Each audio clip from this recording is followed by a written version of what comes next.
Okay, welcome back to the Atlantic Construction Podcast.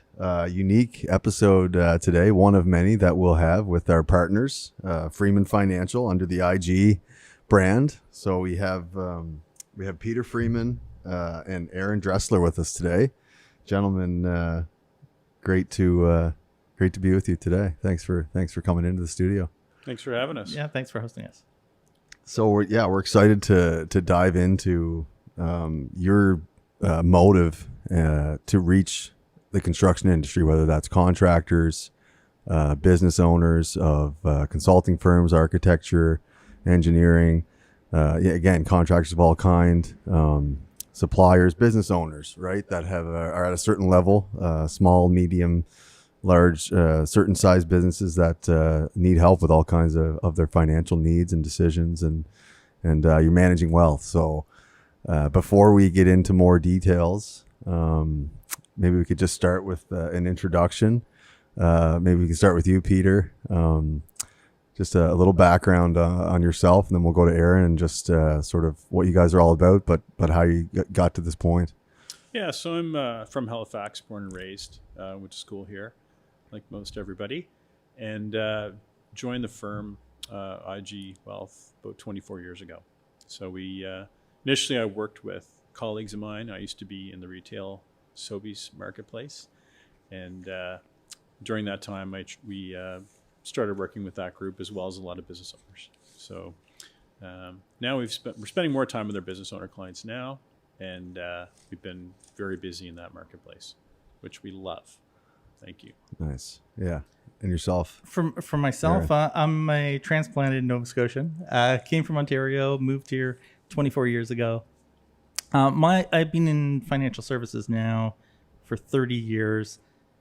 Did my rounds at a few of the banks, all sorts of roles, everything from loans officer, training officer, compliance manager. Switched over to IG 15 years ago, where it was building a practice. I was in management for the first 7 years at IG Wealth. And then it was, for the last 8 years, it's been focusing on the practice. It's focusing on clients. So, my entire career, or at least the last half of my career, has been focused almost exclusively on people who are either entering retirement or already retired. Right. So for our listeners, I mean, that's, you say entering retirement or already retired, but this is a journey of years and years of planning, right? To sort of do it right, for lack of a better term. Exactly. It's not a one-time event. It's something where you plan to retire. Well, I'll just put that off till I don't want to worry about that yet, but it's not in the world of finance planning and wealth management. No, you know what? The earlier you can plan for these things, the better off you're going to be. Yeah. And you said you have a lot of military clients, or you had in the past, or you do currently. Yeah. You know what? When so what's your tie with the military? Living in Dartmouth, right near Shearwater. Okay. I have a lot of military friends. Yeah. And I started having a lot of military clients even when I was working at the bank, and many of them followed me. And it just became something of interest. Like, I really started learning about what the military members were going through. They have their own financial planning unit, as far as their pension, called CISIP. Like and the benefits, the defaults that were in the CISIP plan, what their pension plans look like. For many military members, they got into the military when they were 18, 19, 20. They're retiring before they're 50, and they're going, "What do I do with my life?" Right. And so no part of the DVA that would help them kind of with that, or part of it, like, I was doing financial planning seminars at the MFRC, the Family Resource Center. So we were talking to family members, and it was both the member and their spouses a lot of the time. Right. So they would understand what's going on as well. So it became something of interest. I was involved with a boot camp that happened at Dalhousie, where they were helping military members who were leaving the military to start businesses.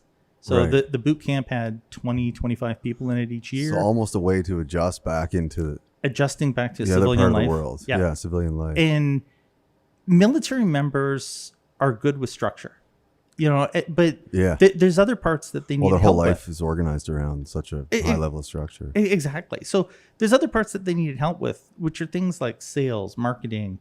How do you differentiate yourself?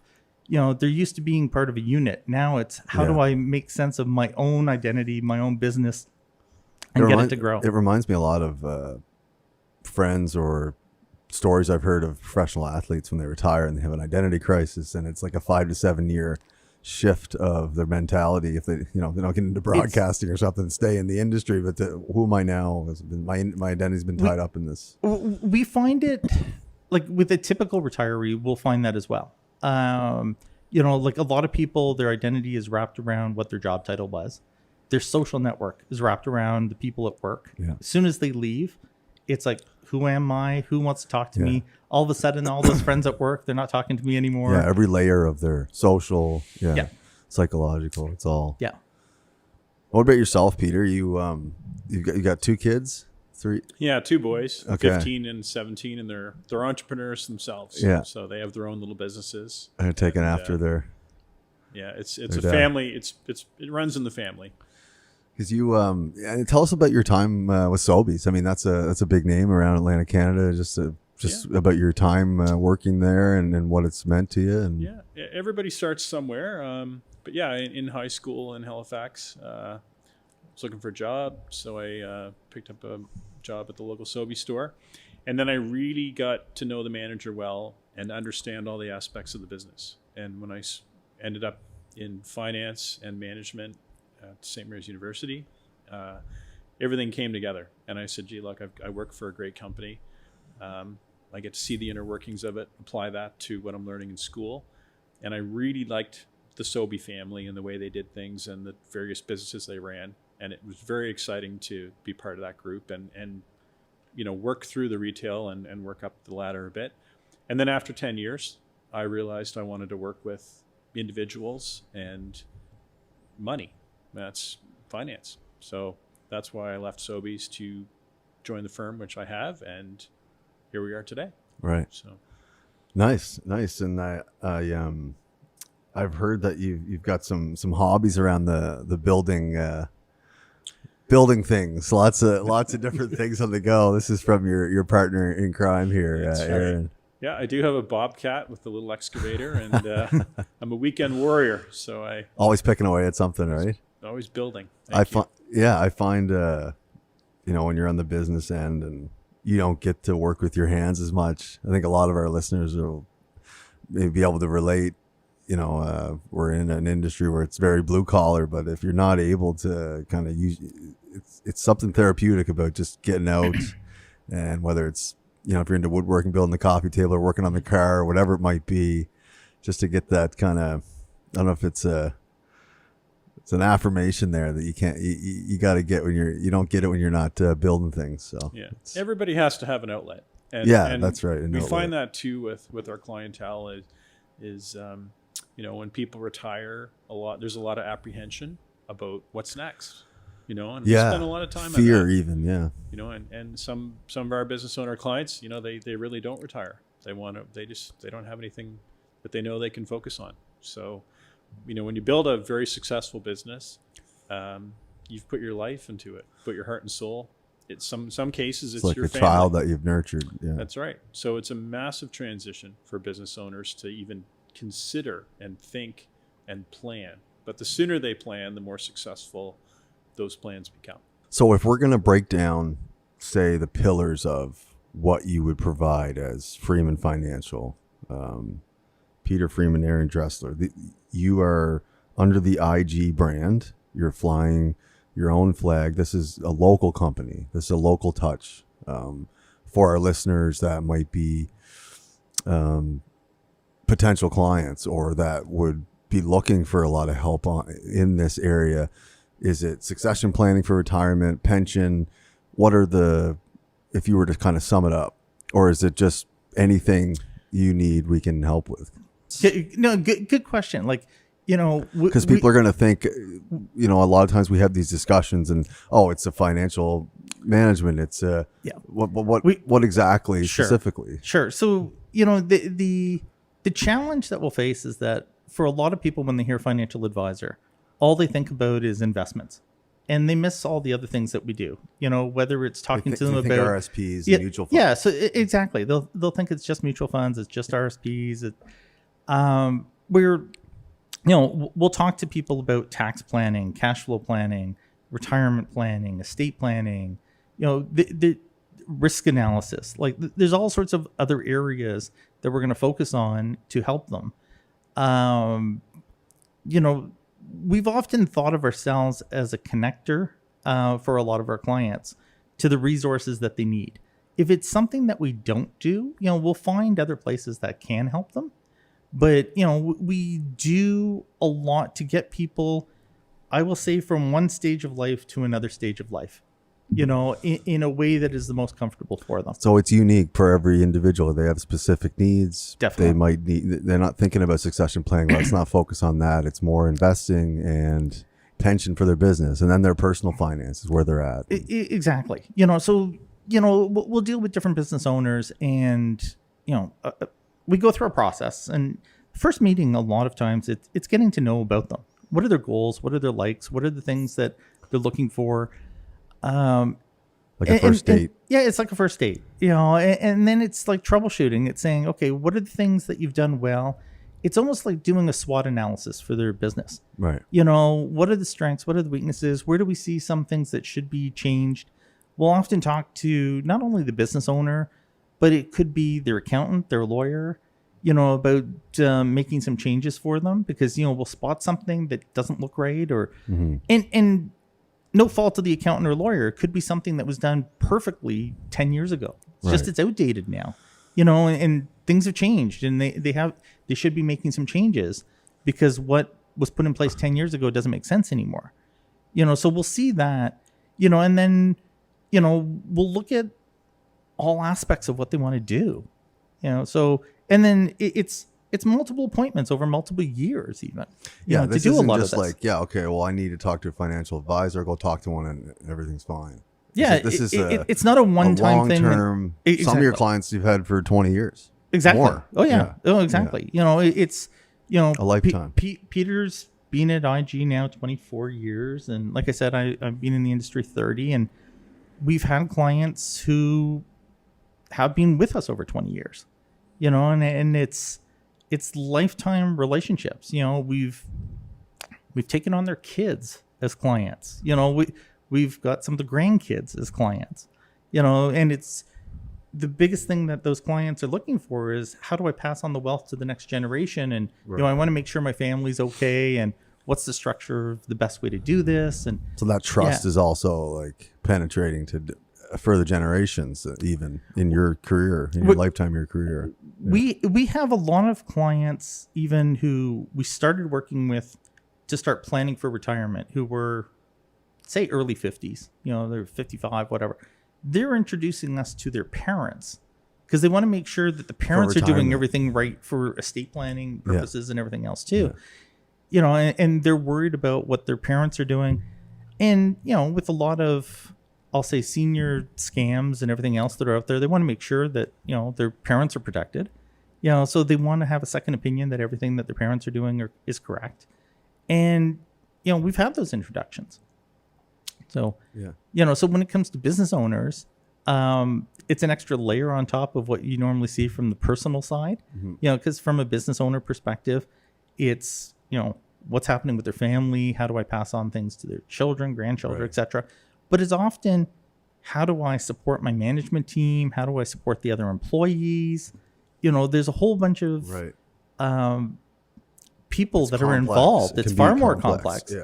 When it comes to succession planning. And, a lot of business owners, we already mentioned that, the business is their baby and they want to take care of it. So is it suffice to say that if you're helping a business owner with their business, at the same time, you're helping them with their personal finances as well? Or it's not like, I have a client here, but this one, we just help with their business, their personal finances was elsewhere. It's all usually the same. It's usually the same. The business is their personal stuff. Exactly. It runs over. Even most of the time. Yeah. Even when we're doing, like when we're using our financial planning software, it has everything that combines their personal and their business side of it all in one software. So they can see what happens if they make changes to the business of passing money to the personal side, whether it's taking dividends, salary, et cetera. How does it impact both sides of the equation and such? So So we often are, almost always, I would say, dealing with both sides. I can't think of situations where it's only the business and not the personal side. Yeah, we find a lot of our business owner clients, most of them come to us by referral. So they have a good understanding what we do. Some of the business owners that we meet who, they look us up online, they find us, they sort of have an expectation that we have to diffuse. So we usually, that first meeting, as Aaron said, we've spoken to people for as long as 10, 12, 14 years just to get to know them, because they say, well, I'm going to sell my business in 5 years or 10 years. Well, you want to have that relationship now. So we have many people we talk to who, they're there to consult us, but they get to know us. And some people call us their dream team because we have that relationship. Like we've never done business. They've never written a check for us. We've never charged them anything. We've dropped in to see them once a year. How's your business going? How's family? How you doing? And it's building up that relationship and that trust. Because when a business owner sells their business, most times all of their assets are in that business. Sure, maybe they own their own home and they have a cottage or a few cars or something. But a lot of times their retirement is locked up in that business. And it's a scary time. A lot of people work longer than they probably need to, because they don't understand or they're too busy in their business. They're almost afraid to consider retirement because their business has provided them with a steady paycheck and they don't have the investment experience to say, oh yeah, I'm comfortable to sell my business and give someone my money, and I'm comfortable that they're going to give us the income that we need when we retire. So we build that relationship, we build that trust, and we educate folks and say, look, these are your options when the time comes, right? And it's not as money numbers, orientated as some people might think. It's really the relationship side. We have all the planning software. We have university degrees in business. I mean, we understand all that stuff, but a lot of those details are brought up between the accountant, tax lawyer, estate lawyer. We can hammer those details out. But most of our clients are really not that interested in the numbers. They're interested in, can I retire? Who's going to care for me? What happens if something goes wrong?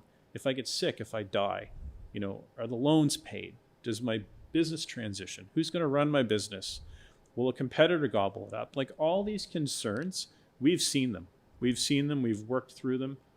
And if there's things that people need to know, just ask us. That's what we're here. We're here to educate people. And, one of our clients, often sends us a lot of referrals. And I said, why do you keep sending us all these people? Like every few weeks, someone's calling and asking questions to us. And he said, well, you always make me feel good about the decisions I've made. Like I've made a lot of big decisions in my life and consulted you on them, you and Aaron, and they've always been good. I've never felt bad about those decisions. But even though I didn't fully understand them at the time, you guys pointed out the things that were important that I needed to know to make those decisions. So we're educators. That's what we like to do.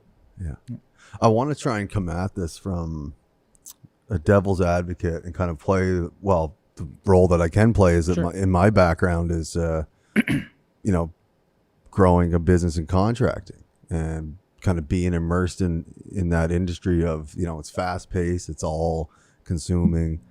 You've got employees, you've got any number of things you got to deal with. I think a lot of entrepreneurs, I'll use that term so it's specific, that could be a contractor, could be an owner of a building supply store, it could be any number of things, right? But you're running a ship, so to say. And I think a lot of the mentality, and I'm trying to be specific to the construction industry, but there'd be a lot of overlap to any industry, where on that side of things, I felt less than competent on the financial end, where there's this feeling like, oh, if I own a business or if I'm involved in management, then I need to know everything about finance, and I don't. In fact, I don't know near enough. But that isn't true. You shouldn't know everything, and you can't. And your often the personality type that is out there creating business in the construction and contracting world. I mean, your head is full of opportunities and you're navigating opportunities and you're picking the best one, and then you're creating a system that works so you can provide material and labor and whatever else. I mean, but you're not supposed to know necessarily what to do with all the profit that's made or that isn't made when you have those problems, because making money is a problem that needs to be solved, right? So I think there's a mentality out there of, and there's a stronghold that's kind of, you got to break through for some of these people. It's like, you know, maybe I've had bad experiences, or I got to trust these people with my money. So why you guys, you know, why you, as opposed to whether it's IG or a bank, a financial advisor from RBC or Toronto Dominion or some other financial intermediary? Like, why? Yeah. You know, right? Because eventually I got to hand that over and say, I need you guys to take care of this for me. One of the main things that I think our clients can relate to is the fact that Aaron and I are business owners. You know, Freeman Financial is a company that I have. Freeman Group is incorporated. You know, we are just like everybody else out there. So we are business owners. We face the same things everyone else does. What are we going to do when we retire? Yeah. You know, we have succession plan. We have a great succession plan. But I think a lot of people need to realize that if you run a successful business, it is never, ever because you know everything about everything. The most successful business owners know everything about what they do every day. And that's only a small part of the wheel. And when I mean a small part of the wheel, a lot You of don't mean unimportant. You mean that's just one part. That's right. Right. And exactly. And a lot of our business owners will say, once we get to meet them and know them quite well, they say, gee, you know, I don't really need to worry about the financial side anymore. You know, you've confirmed with me that my accountant is doing everything right. You know, we had to make some changes with the lawyer, but that was great. She was happy with that, and everything came together, and we just never really had the time to talk to her about it, but you guys brought that to the forefront. So a lot of our business owner clients thank us, which, you know, it seems obvious to us, but they thank us because they're so engrossed and so focused on what's flying at them every moment of the day that they think there's these other things that are probably out of control, or that they don't have a very, you know, they don't really understand it that well, or they don't know enough about it. Yeah. So we basically, we're that connection point. We're the financial quarterback. And we say, okay, look, this is something that you need to do before the end of the next quarter. Don't worry about anything else. Your accountant's going to look after that. Your lawyer will do that. So, and if some business owners don't have those folks, we can introduce those relationships. So we can recommend people that they can work with that are suited to their industry or their specific type of work. And if they have people that they're already working with, we're more than happy to get to know them. And we know quite a few of them around the city anyway. So, yeah. But again, business owners have to remember, if they're running a successful business, it's because they're doing the right things. We've often, I've used this analogy with different business owners at times. It's like, there's all sorts of service providers that you've used in the past. You have an accountant because you don't want to be an accountant yourself. You have a lawyer because, again, you don't want to go through law yourself. You have a dentist, you have a doctor. Right. You trust those professionals because they're experienced in their roles. We're just another one of those. You know, we're experienced in our role. We're not expecting you to know everything about finance. We expect you to know everything about your business, not necessarily our business. We're going to try to educate you on as many things as possible, but it's impossible for you to know everything about our business. It'd be like saying you should know everything about being a doctor or an accountant or a lawyer. It doesn't make sense. So focus on your business. That's what's going to, you know, that's what you're made of. We're made out of the financial side. This is how we're going to help you. Yeah, because even further to that, you're going to see in our industry, and I'm going to talk about it more from like a subcontractor perspective, where you could be in landscaping, or you could be in building envelope, roofing, cladding, could be interiors, could be drywall, could be millwork, could be flooring. Like, there's companies doing millions and millions of dollars of revenue, right? The owners came from the job site. They know the work, they know the business, they know the pulse, they know how to get to work and make money. That's who they are. Right. They're people, right? Plus they have vision, they got the drive and the grind. So they, you know, when they think of accountants, lawyers, you know, these different people in the structure of a corporate enterprise, they're thinking of bookkeeping Right. and accounting. So where do you fit in? It's understanding financial engineering, and then, what do I need a lawyer for? What do I need financial advisor for? What's my accountant for? Like there's a lot of things there that you're not talking about people that came through an MBA or a Right. business degree, or, are really kind of paying attention to what these different pieces mean when it comes to, managing a business and money. They're, like you said, they're part of so there's a hesitation. I think it could be threat. There's a level of threat there. There's a level of mistrust. There's a level of even, who are these guys in the suits and ties coming to me, tell me what to do with my money. This is what will happen in the process in their of mind. Yeah. Yeah. Like even call it the education process. Like I know Peter's done this too, is sit down with some people and say, here's the role of your accountant or a good bookkeeper or depending on what you need for your business. Here is what a lawyer should be doing for you. And here's what we do.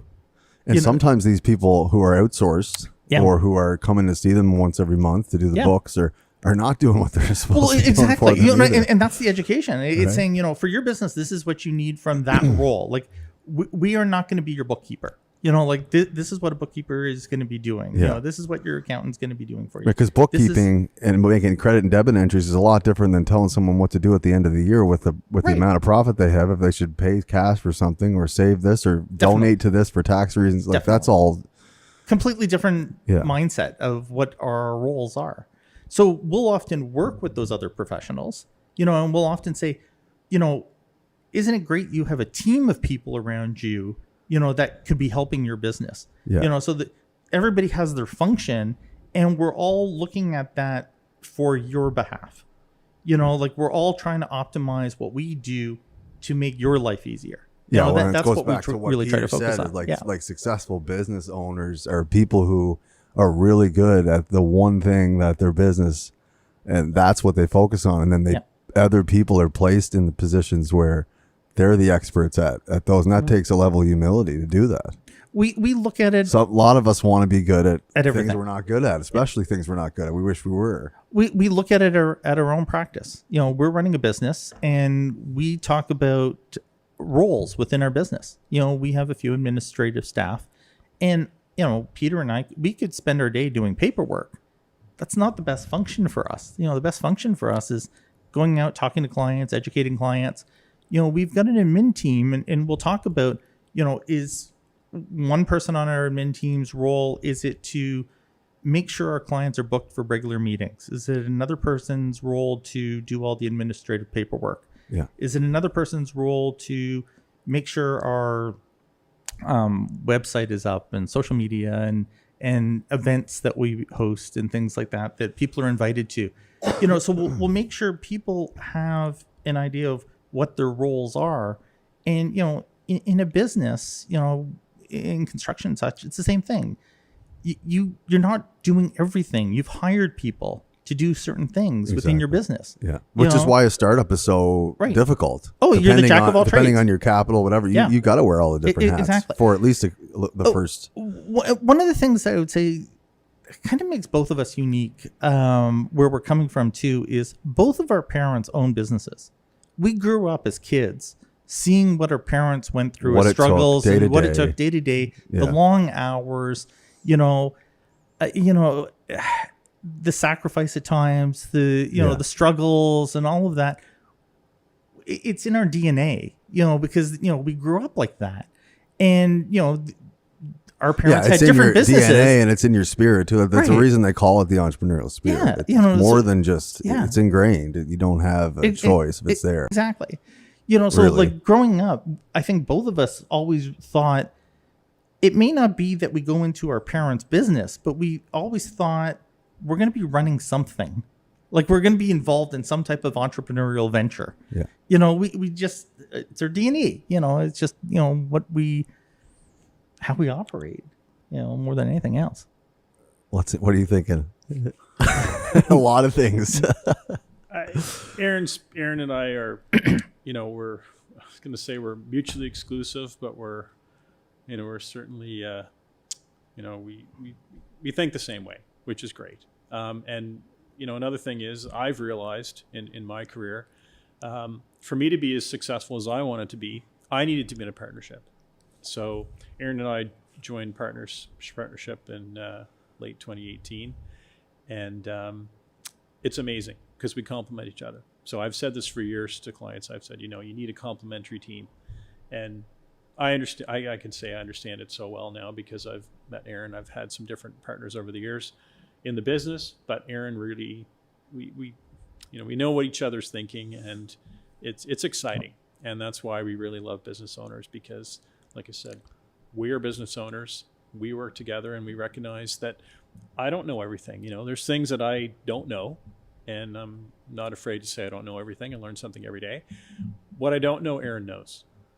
And if Aaron's not sure about something, he'll flip me a text or a message, and I'll jump right back, and I've got the answer. And if I don't have the answer, I'll tell him. I'll say, Aaron, you know what? It's been 3 years since I've had that question asked to me, and some things change. So let me talk to one of our accountants, and let's just double check that. So it's a lot of fun. We have a lot of fun at work. We have a lot of fun with our clients, and we do a lot of social stuff too. So we get to know people on a personal basis, and I think that's crucial.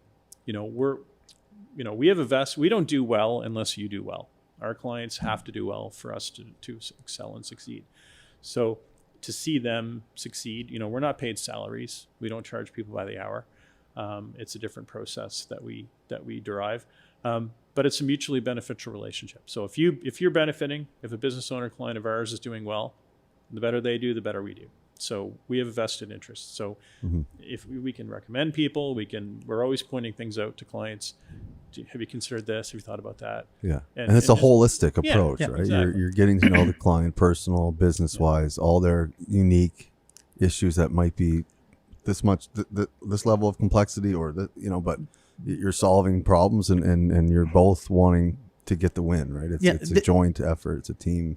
There are many times that there's a business owner, and the business owners know perfectly well, we don't know the business as well as they do. Definitely. They are the experts. They've been running their business 20, 25, 30 years. But they'll use us as a sounding board. They'll say, guys, we trust you. I was thinking of doing this. What do you think?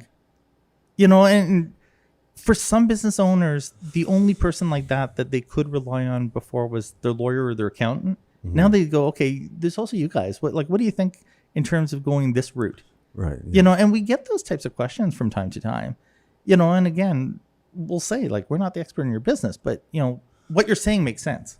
Or financially it does or doesn't. Yeah. Or you know what? Your idea sounds great. Where do you want to bring it as the next stage, and then the next stage, and then the next stage? Kind of like the CEO or the quote unquote visionary, going to his accountant or his chief financial officer and saying, "Hey, do we have the money to do this?" And it's like, "No, we don't. Yeah, we can't do that." Exactly. Or I don't like it, but we do. Or whatever. Oh, exactly. So sometimes we've been put in that role, and again, they like using us as a sounding board. Just for sometimes it's just life issues more than anything else. Well, money is a life issue for everyone. It's part of our existence in this. Yeah. We learn a lot about families. Obviously, it's confidential and such, but like the concerns that they have about what's going on with their children, potentially with their partners, with whatever else, and it all plays in. It all plays in, and it's on their mind. It's pretty intimate. And we'll talk to them about it because it's like, okay, what's top of mind for you? And sometimes it's not stuff about their business; it's something else that's going on. Right.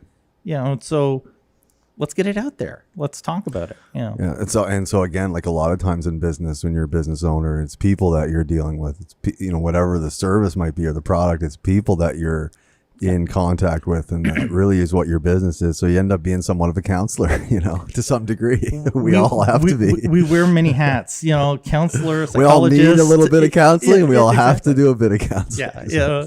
We've said it many times. We're the jack of all trades of hats, sometimes what we wear of, sometimes we have to be the enforcer on different things. Sometimes it's the sounding board. Sometimes it's the psychologist. Sometimes it's, Yeah. it's all sorts of different things that encompass the role.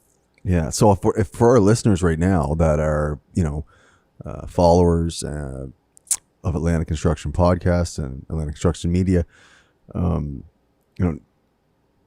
what would be not necessarily a target client or the optimal client for you both or Freeman Financial to take on or to engage with? Is it a contractor that's doing 20 million in revenue, say, in whatever capacity, whether that's a civil contractor or maybe a smaller GC or a consulting firm? Like what level are we? Or it's like, we can help anyone from any size, or who's going to get the most value? Let's talk a little bit about that on that front. Good question. So because we're an established practice, we have the luxury of not having to go out and sell something. Like, we don't have sales quotas or targets. We're in this business from now on out to simply help people. So we will talk to any business owner or entrepreneur that's looking for some guidance, let's say. But I mean, and the reason we do that is because it's a small area. Everybody knows everybody. So we want to try to help as many people as we can. Now, realistically, not everyone's going to become our client, and most people may not even need our service. They may say, well, you guys, I can see where we're going to be butting heads right now. You're helping me figure things out, or you're going to give me some troubleshooting or some things like that right now. But maybe down the road when you sell your business, like, that's when you become a client. But initially, you can run things by us, or you can reach out to us, and we can say to you, you know what, this is a question for a chartered business evaluator, and we happen to know two in the area, and which one would you like to call? So we're kind of a sounding board. So a lot of times, again, we don't want people thinking, yes, we only deal with clients with $1 million and over this bracket. Sure, most of our clients that are coming on now are selling businesses, and those businesses are producing, north of $1 million in investable assets. But everybody has to get there. Okay, so if people in our listeners have questions, and they aspire to be there, or they want to be there, then it doesn't hurt to call us. We're not going to charge anything.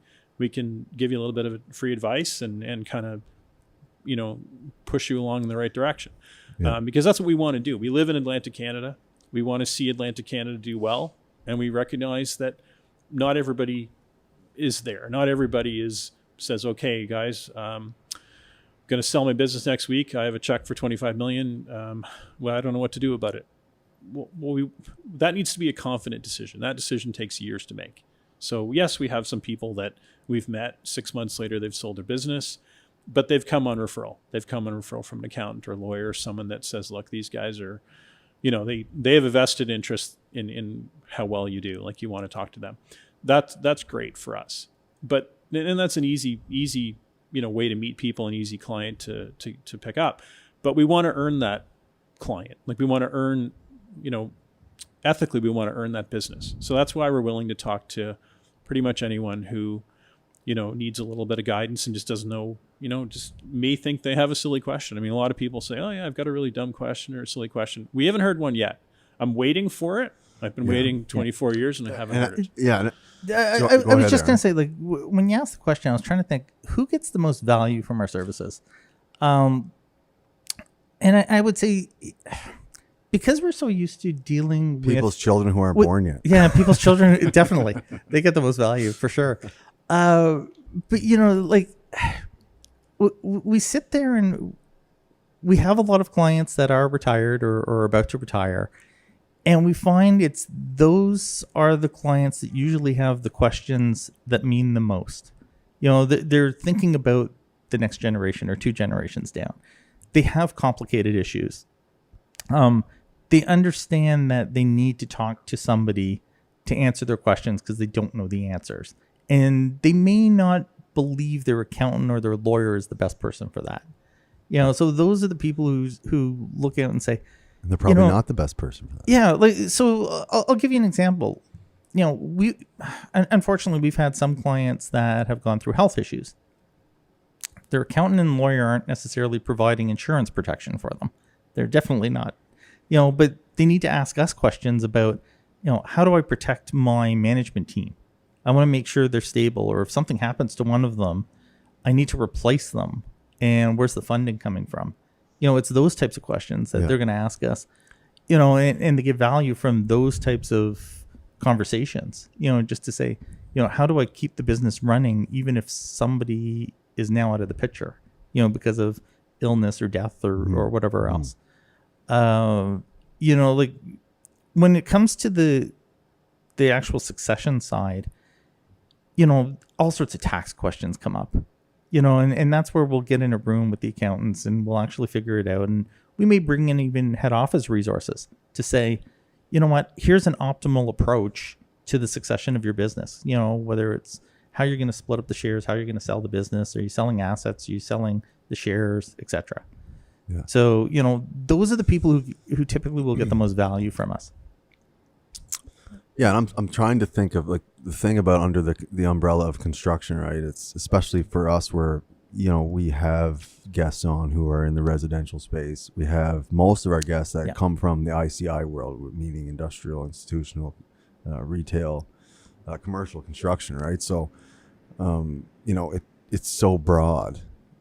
On one end of the spectrum, you've got a supplier of heavy civil, machinery, and then on the other end, you've got a small architect, and then you have a GC that maybe not many people know about, but they're doing all kinds of builds under $5 million across rural Nova Scotia and New Brunswick, and then you've got your big players and developers in the downtown core of Halifax, and you've got Newfoundland, PEI, New Brunswick. You've got there's so many different businesses under that. I don't know what most people think when they think construction. Do they think a guy, with a tool belt on building a home probably is what a lot of people think of? No, I mean, it's a massive sector. We know this. We know on average, it's estimated that 60 to 70% of businesses are going to go through some type of succession or close down, unfortunately, over the next decade. And there's a massive, probably more so within the construction sector with the stats that we see on the labor shortage, where certain people will be retiring. What are we doing to bring new apprentices in? But it's also the same thing with owners. Exactly. They're in the next 5 to 10 years. It's succession planning that should be underway if it's not, or already has been. Right? Exactly. But when we had when we have some clients who are teachers, for example, and if they're teachers, they're prompted to attend a retirement seminar anywhere from 3 to 5 years before they retire. And, we kind of have that same type of approach with business owners. That's a rational approach. Saying, 3 to 5 years before you even sell the business, you should be doing a hard look with a professional on what to expect. It's both on the financial side and the psychological side of retirement, so that you're actually prepared to go. So those, like I said, of people who get the most value, it may not be a specific segment of the construction industry, but I would say for many of it's broad based, amongst the industry of those type of people who are ready to go 3 to 5 years beforehand that really need to have a conversation. Yeah, well, I'm just comparing it to any number, any one of the past 65 guests we've had on the Atlantic Construction podcast, which is B2B. I mean, it's anything from Atlantic management of national, multinational corporations to a local paving company recently from New Brunswick, or an or a general contractor. So I also think there's a lot of people that are coming to my mind as we're talking that are just in my circle here within the local area of, they're doing between 2-5 million in revenue. They're probably, hopefully making 5 to 10% margin, enable them to keep going every year. And they're all subcontractors. It's cladding, it's civil, it's painting, it's all kinds of different scopes of work as a subcontractor. Right? So there's a lot of those individuals in my mind because, they've improved from the type of business where it's a mom and pop shop, or they've taken over its next generation, but some of them are still on the job sites a little bit. Then they're in their truck, then they're invoicing in the evenings, and they're doing well. They're doing millions in revenue. But there's not a whole lot of structure. There's not a whole lot of back, and they're just totally immersed in it. They're full out. Yeah. So there's a lot of people in that space that could really benefit from whatever's holding them back from getting in touch and sitting with people like yourselves. Yeah. Up to this point, sometimes they'll blame it on lack of time because they're so busy, and but really the answer is you're too busy not to exactly to do it, right? Exactly. Yeah. If it's a priority, you sit down with someone. It's the type of thing saying, you started as a mom and pop operation. There was 2 or 3 employees. You've grown to 25 employees. You've gone through transitions in your business. It's become more complicated. Well, it's like navigating life sometimes. You got to know where you're at and to know what the next decision is, right? Exactly. Yeah. So, we'll sit down with them for, cup of coffee and have these conversations, and it's to ground them, just to say, like, what's important to you? Yeah. Like we can say on average certain clients and what we face, like, there are some commonalities that we usually come up with. A lot of business owners do want to give back, for example. They want to give to their community. Part of it's beyond them at some stage. So you're impacting the community as a whole. You're also doing something positive for their taxes at that certain time with the specific situation they're in. Exactly. So, we do see some of those common factors. So we'll start having discussions with them of, and I've said it of, how do you protect your staff? How do you protect your children? How do you give back to the community? Both Peter and I are involved in different events where we've done things where we're giving back to the community, and we're involved in community events, and we sponsor things and such, because we want to see Nova Scotia as a better place. Yeah. And we see that from business owners far more than your typical employee. Business owners control more, and they have the resources more to do more within the community, and we want to help support that. Yeah. And sometimes it's just coming up with some strategies where we can magnify those benefits and those donations. So again, a lot of people, we try to remind them, don't worry so much about the numbers. Like, that's our job. We'll talk to the accountant, we can figure that out. It's the concept, it's the dream, it's the goal. Those are little bigger things. But we say to somebody, what if you were to be more charitable, what would that look like? Or if you wanted to be charitable, what are your parameters? So we basically tell people what the speed limits are. We say, look, there's a 50 zone here, there's a 100 zone here. In other words, these are your abilities. And a lot of people who are, like I said, business owners, they're deep in their business, and they just need to get an answer, or they need to get a direction. And sometimes, there's different types of accountants. Like, someone says, oh, my accountant's really good. Great. But your accountant doesn't give tax advice, and they don't charge you for it. In other words, you're paying them for preparation and filing. You're not paying them for tax advisory. Oh, I guess that makes sense. So don't be upset with them because they didn't tell you what to do, because that's not what they do. Yeah. Okay. So a lot of times people are asking us those simple questions like, is my accountant any good? Absolutely.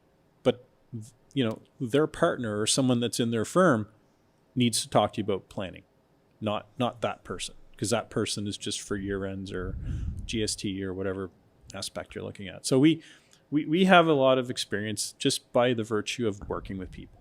So, and we want to share that. Like I said, we want to make Nova Scotia, Atlantic Canada, we want to share our knowledge, share our connections, and we want to help business prosper, and we want to help people realize their efforts when they retire and eventually transition out of their business, maximize their value. Yeah, and I'm trying to come at this again as a business owner. What are people thinking as they're tuning in, as they're listening to this conversation, as they're kind of sitting here at the table with us, who know they need some help? Let's start with the basics. It'll be something as simple as, have you ever sat down with a financial advisor? Do you even know what the experience for your is like? business and your do you even know what the experience is like? Yeah. Because there are some that haven't, for sure. And there's many that haven't. And then it becomes, how about you spend an hour? Just an hour of time just to learn what a financial advisor may be able to do for you. And then you could take it from there to see if you'll have value from that conversation. Right. Being self-employed and working with self-employed individuals, our hours are not 9 to 5. So we often work in the evenings. We try to avoid the weekends, please, but we do a lot of evening work. So a lot of folks are like, I'm just really busy, or my day starts at 7. Well, okay, we'll call you at 6:30, or we'll drop by with a coffee and we'll go over that with you and just show you how it's a lot less complicated than you think. Mm-hmm. Okay, but like I said, we do a lot of evening work, and I guess that affords me to take a morning off if it's nice out. But we understand business owners have unique needs, so we cater to that as much as possible. We also offer people online. So if people want to have a Teams call or a Zoom call, that's perfectly acceptable with us. Mm-hmm. I actually have a client that we've never actually physically met in person. I think if we saw him in person, onboarded during the pandemic or something. Exactly. We'd probably scare him if I told him we wanted to see him in person. But yeah, he's very comfortable with working online, and he's in Ontario. We do work with people across the country. So some of our business owners are say Ontario based, and we work with them, and they're just as comfortable working online. So we do offer that. We meet in person. We, our main office is in the Halifax Shopping Centre in Halifax. So we have a lot of meetings there. But I'd say probably 40 to 60% of our meetings can often be at workplace. So we will travel to see our clients and we want to get a feel. Like, how can we really understand you if we haven't put safety glasses on and my steel-toed composite toes and walked around your warehouse? Like, if we don't really know what you're doing, we want to see it. So we'd rather meet people at their workplace than their home, to be frank, so we can see what they're faced with every day. Yeah, well, I'm sure that's part of the that's a piece of what it is that you do that makes it exciting and interesting and invigorating, as you get to learn about these different businesses, right, where you're helping with this one part that's so essential, but you get to learn about these services that they're providing. It could be like any number of things, right? It keeps. Yeah. And we want people to understand, like, look beyond the fancy suit. I mean, we're just regular people like you. We're no different, right? We don't talk about how many degrees we have in our education. We're certified financial planners. We're CFPs and in good standing, obviously, but we don't need to talk about designations and degrees and all that. That's not important. What's important is that we understand you, we understand your business, we understand what your needs are. Mm-hmm. And once we understand what your needs are, then, all you need to know is that we're qualified to do what we do. We've got a great track record, we're highly experienced, but none of that matters. What matters is that you're comfortable to talk to us and tell us what's on your mind. And again, there's never a silly question, never, it just makes us feel smart, I guess, if we know the answer, right? Yeah. But again, if we don't know the answer, we'll get back to you with that very quickly. So I think what excites us, with our media platform being partnered with this vertical of financial advising, and bringing that to our audience, to this industry, is that it is a problem that needs to be solved for a lot of businesses. Especially there's certain ones, again, that the value level is much, much higher. We're talking about large firms that are. Sure. We're talking here about local companies. There's a local element here. Even people that I would say are colleagues, not just acquaintances. I'm thinking of that.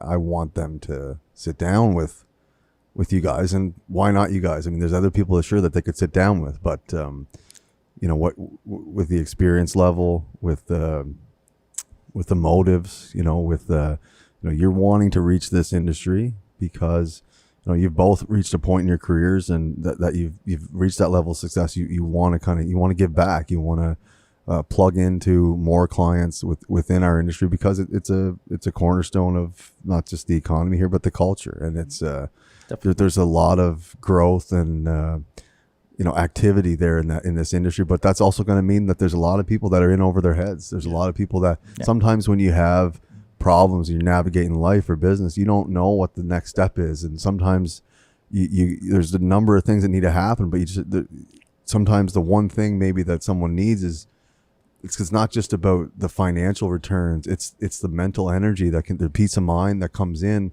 once they start to talk with you, and all of a sudden their energy's freed up to deal with this other problem and these other problems, and then things start to go from just getting a little bit better to all of a sudden, there's like a whole new vision that comes clear, right? So sometimes like these problems that you don't understand how much this is weighing you down because your financial situation is kind of just all over the place. It's kind of just splattered everywhere, and it's not tightened up, and it's not.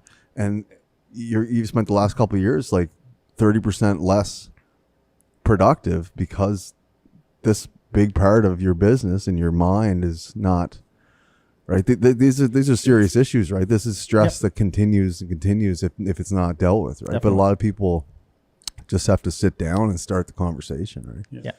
Business in Nova Scotia, Atlantic Canada, even the country, small business, medium, large, but more smaller businesses, because that's our demographic. I mean, the average size of a company in Canada is less than 3 people, right? I mean, I didn't know that, Rob. Yeah, it's a startling statistic. But I mean, again, you think of the big companies, only have 20,000 employees, but there's not that many of them, okay? So basically, business drives our future. If we want to be cared for when we're elderly, or, people need to be employed, right? We need to create employment. We need to, money needs to move around. So what our objective has always been, leave this place with an impact, like leave this world with a positive contribution, right? Whether you leave money to charity, or whether you leave money to family, or whether you create jobs while you're here, or whether you enhance people's living experience if you renovate their homes. Everybody's doing something important. Everybody's doing something important, no matter how small and insignificant it may seem. So our objective is to add efficiencies to anyone that we think we can help. Now, a lot of times, again, we may not be the ones to execute that, but people can run it by us and we can point them in the right direction. So yes, you're going in the right direction. Keep doing that.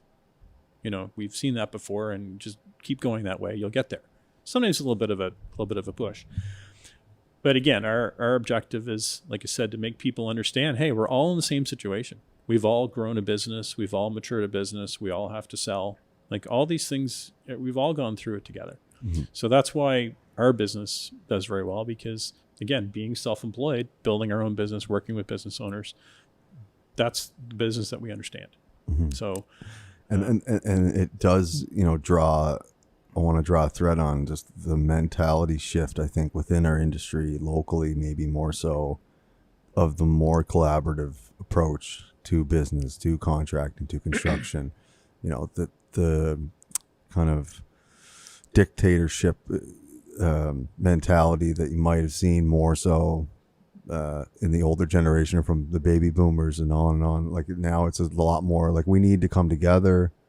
We need a win-win situation, and that's what your motive is here, right? We need to sit down, and we want you to win. We only win if you win. And if that's the case with all these relationships, then everybody wants a win, and everyone's headed in the same, toward the same goal.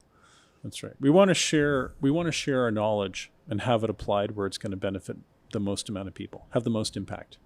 So that's why we sort of shifted, I think, to work almost exclusively now with business owners, really, is because, that's the engine. That's really what's going to keep things going. And again, if we have knowledge, we want to share it, or we want to direct people to where they need to go. We want to efficientize. That's my word, efficientize, right size. We want to help people maximize, get the most out of their efforts as possible. I've always thought of it as a lot of these businesses are scattered throughout rural Nova Scotia, and they may have 5 employees, 10 employees, 15 employees. If anything happens to that business, it hurts the community. Yeah. So, we want to do our best to make sure that these are long-standing businesses. They pass on correctly, that they stay within the community, and they're successful within those communities. And that's one of our kind of internal goals of, when we're talking to people, is to make sure that these things last, you know, because again, a lot of rural areas have been hurt hard, and we want to make sure that they're still there, you know, these small towns and stuff. Yeah, no, you're right. They're right. They are staples in the community. Yeah. And you could take the biggest example of that, in the downtown core of HRM, like where I'm not going to start to mention companies, but there's companies that people just don't hear about in rural Nova Scotia that don't live there, geographically, but anyone who lives there, if it was to disappear. I'll give you an example, and it was many years ago. Peter was highly involved in this. Was Bowater Mersey down on the South Shore when they closed? It's a huge plant, and all sorts of people all of a sudden were unemployed, and they needed advice. It's one of the reasons Peter's got an office in Liverpool. It was talking to a lot of these people that were coming out of Bowater and saying, what are your options, and discussing, will you be okay? And such, because we realize the impact in a community.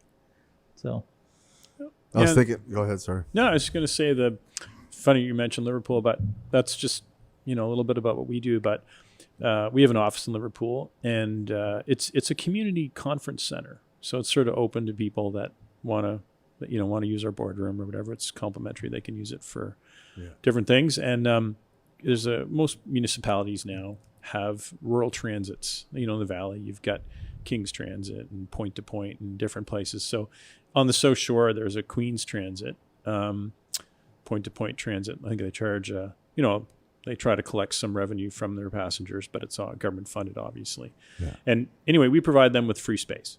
So they have parking, internet, Wi-Fi, heat lights, and 800 square feet, and they use that complimentary. So we want to get back. So there's lots of little things like that we do, and they can stay there as long as they can. So 10, 20 years, who knows?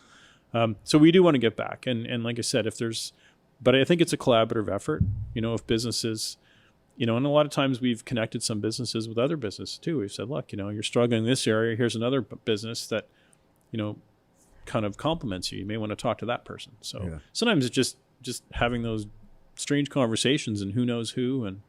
But again, we want to leave this place as a better place, and there are struggles, like I said, with demographics, retirements. There's struggles with wages, salaries, and the biggest one I think is labor shortages and skills shortages. So we want to try to encourage people to, Aaron's involved in some different things, but we try to bring youth, and we don't want our kids or our future, they're our future, they're today, and we want to bring those people in. So like I said, having small businesses succeed and continue to operate, or flourish is our mainstay. Yeah. And as you're talking and as Aaron mentioned about this situation where these people were going through a tumultuous time, and there's the fear of, what's going to happen, what are we going to do? And I was thinking about our province here in Nova Scotia, and Atlantic, it's Atlantic Construction Podcast and our industry specifically, but think of what's been happening, especially this past year with just the natural disasters and the fires and floods, and I was drawing a thread with what you mentioned earlier, Peter, about long-term relationships in business, using the analogy of marriage, right? It's you want to be able to have those tough conversations and fight it out in a healthy way, and that's going to make us better. But there's a stat, I think, in the North American Psychological Association of, like, I think the number one leading cause of divorce, right, is financial problems. That's right. Just the anxiety and fear and these strong emotions that financial problems cause. You mentioned the fear that was around that, and transitions. What's going to happen? Am I going to have enough money? People just lost their homes in the floods here. Yep. And they're wondering still, is my insurance going to cover it? How long it's going to take to repair? Is it even going to be able to be repaired? Is it, business owners, they're really essentially what they're doing is they're owning that risk. They're taking on that anxiety. That's why they're CEO, or that's why they're founder. That's why so they've got a heavier burden to carry, in some regards. Yep, definitely. But there's a lot of inner battles. There's a lot of people out there that are listening right now, or that are in our industry or any industry that are they're hurting people. Yeah. And then financially, they're not sure what's going to happen, and they're living with that every day, and they don't have the help they need, and there's all kinds of problems around it. And, it's a big deal. Like these things weigh on people's mentally, emotionally. It's so taxing, right? It destroys relationships and business and families. I'll tell you, It's important work that you're doing. That's what I'm trying to say. Yeah. Long-winded. I'll give you one example where it's you really see the emotional side of it. Last year, we had, I think it was 8 clients that passed away, and which is more than we've ever had in any one year. I was going to say 8.5, but no. Yeah. 8, yeah. But every time that happened, some of them, we knew the people were ill. They may have been elderly, whatever. Some came as complete surprises. And the emotional side of helping their families get through all of that, because then it's like, oh my God, what has happened? How do I handle it? They're dealing with grief, but then the financial side hits and they're going, I don't even know what the first steps are I should be taking. Right. And we'll walk them through, because everybody's throwing advice at them and telling them what they should do or shouldn't do or whatever. And it's like, just pause. Let's work through this. What makes the most sense for you? And there's, from a number of these people, they were long-term clients. Like, we were really close to them. They were like family. We were at the funerals. We were at, Really? We knew the spouse, we knew the children, we knew, and we're showing up, and we're grieving as well, but we're trying to put our professional hat on and saying, we'll walk you through this. Like, we're going to hold your hand and, give you a hug and, help you through the process. And that's where we really see like that whole emotional side really kick in when a life-changing event has occurred, Yeah, I guess what I'm trying to get at with making those statements is, one's relationship with money in general. Yes. As an individual, as a human being, as a business owner, Oh, yeah. as a person who also has a family, dependents. There's a strong pull, and not everybody's relationship with money is as healthy as it should be in different ways, right? And there's a lot there to draw out, and sometimes it's even talking to people who feel they have everything done perfectly. I think of one client at the time. He said, "No, I got everything. Really don't need to talk to you." And I said, "Well, I wonder why so-and-so said I should talk to you, And he said, "Well, probably because I got everything done perfectly right." And I said, "Well, that's awesome." I said, "But let me take a look at it now that we're here." And I said, "Enjoy your coffee." And I said, "I'll just take a quick run at things." And anyway, I pointed out something to him about his insurance, and it was significant. Anyway, he ended up passing away. And I think the hardest day of my life was handing the $750,000 check to his wife. And she said, "Well, what do I do with this money?" I said, "It doesn't matter what you do with it. What matters is that you're going to be okay." I said, "Your husband made the right decisions, and, he had proper insurance, and everything's going to go well." And she said, "Oh, you brought this insurance check?" And I said, "Well, yeah, it was just something that your husband had overlooked, and I corrected it." And she said, "So you're saying if you hadn't looked at this, I wouldn't have this check?" And I said, "Well, sure, I guess. Yeah." And that provided her with a lot of financial support through her life. And that means she doesn't have to rely on her kids. She can, and it was just a small oversight on her husband's part. And again, he's a successful business owner, or he was before he died, right? Yeah. Like he's not These an things are insurance easy to- expert. Like he didn't know that. No. So a lot of times just by looking at things, we can point out some things. And he said to me at the time, he's like, "Oh yeah, you just want to sell me insurance." And we joked about it. And I said, "Yes, I do make a commission." I said, "No matter where you go for the insurance, someone has to be paid." And he said, "Well, I don't mind paying you because you pointed it out. It's probably something it's not really costing me any more money. And the way we were arranging things, it's actually cheaper to put this insurance in place." And we did. But so anyway, we have several of those, and there are our toughest days delivering those insurance checks. But they're, it is a good feeling when you know that someone's looked after, and that the person that's left this world isn't looking up at me saying, "Hey, how come you didn't protect my family?" Right. Yeah. So we that's important to us. Like that, and a lot of times Looking down on you, hopefully. Well, that's right. Yeah, exactly. Yes. But that's important, that we've done our job, and and that people, a lot of times just things people don't think of, right? And they're so busy in their business that they just, I'll get to that. And again, a lot of people don't have a will. They don't have simple things, right? And they're not that hard to figure out. And sometimes it's just an obstacle. Well, I haven't asked this person to be a beneficiary yet, or my executor, I haven't. So, okay, let's do that. A lot of times Aaron and I will say it to a client, your Christmas gift to your wife this year, or your husband, or same-sex partner, or whatever. To get a will. Yeah, is to get a will, power of attorney, healthcare directive. Because, and get that on file. So if you get wheeled into the QE2, they already know who to talk to and who's going to make those decisions. So a lot of these things that might scare people, they might seem overwhelming. Yeah. That's a very difficult thing to do. And obviously, if less than 50% it's one of them people, things they just want to, I don't want to deal with that right now. Yeah. That's right. And the truth is, and again, I'm kind of a stats person, but it's somewhere around 50% of people don't have a will. Now, the reality of it is everybody has a will. It's written by the province. So the province decides what happens to your money. Well, is that important to you?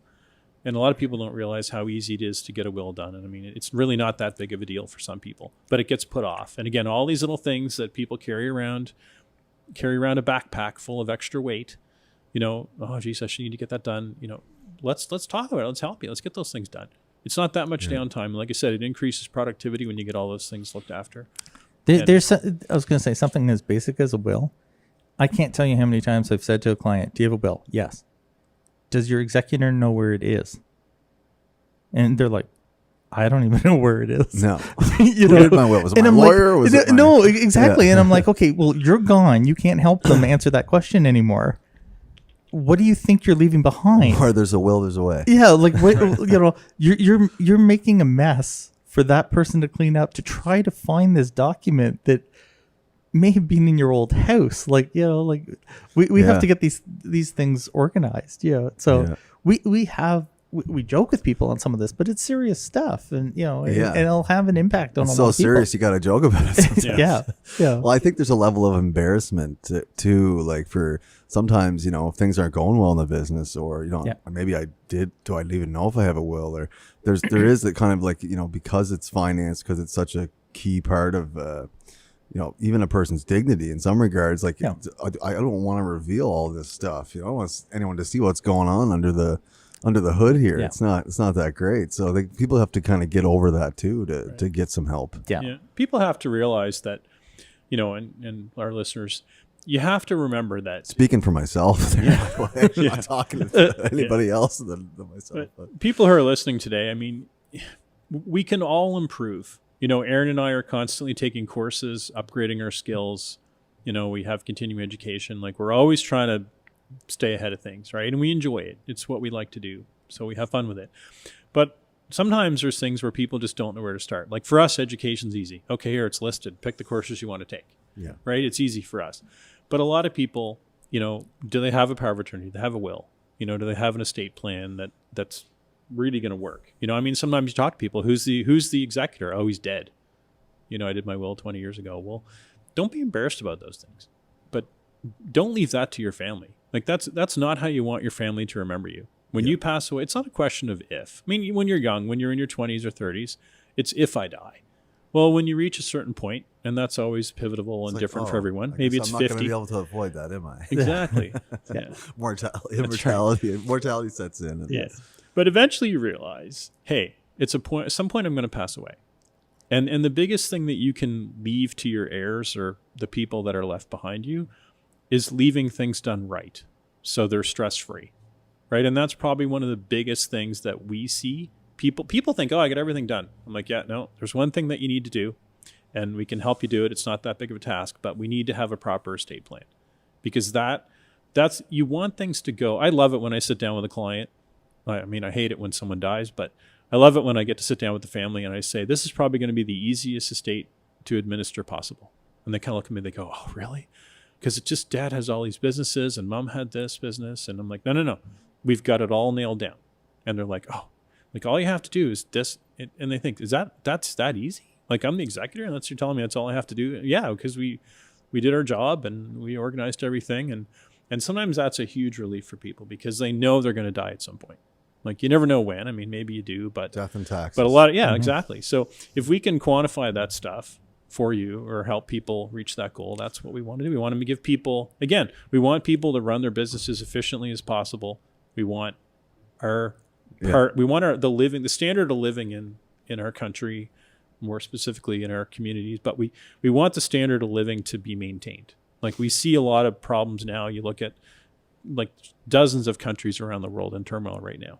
I mean, there's coups going on, there's gangs, there's violence. It's unbelievable, right? Wars. And huge wars and stuff that's never going to get resolved. Like countries that are going to be in conflict in perpetuity. So I that's probably my only fear in life is, hey, what can we do to protect ourselves, right? Immigration is awesome. We're bringing lots of people in here and new skills, and that's great. But we need to keep the focus on employment. We need to keep, if people want jobs, we gotta provide them, right? And as small business owners, you might think you only have 1 or 2 employees, you're not contributing. Yeah, you're the backbone of the country, right? So yeah, very good point. We want what is a big company? That's right. The whole country. What do you mean by big, right? I mean, exactly. Maybe 3 employees, but then those 3 employees shop at another institution or a store. Like we're all integrated.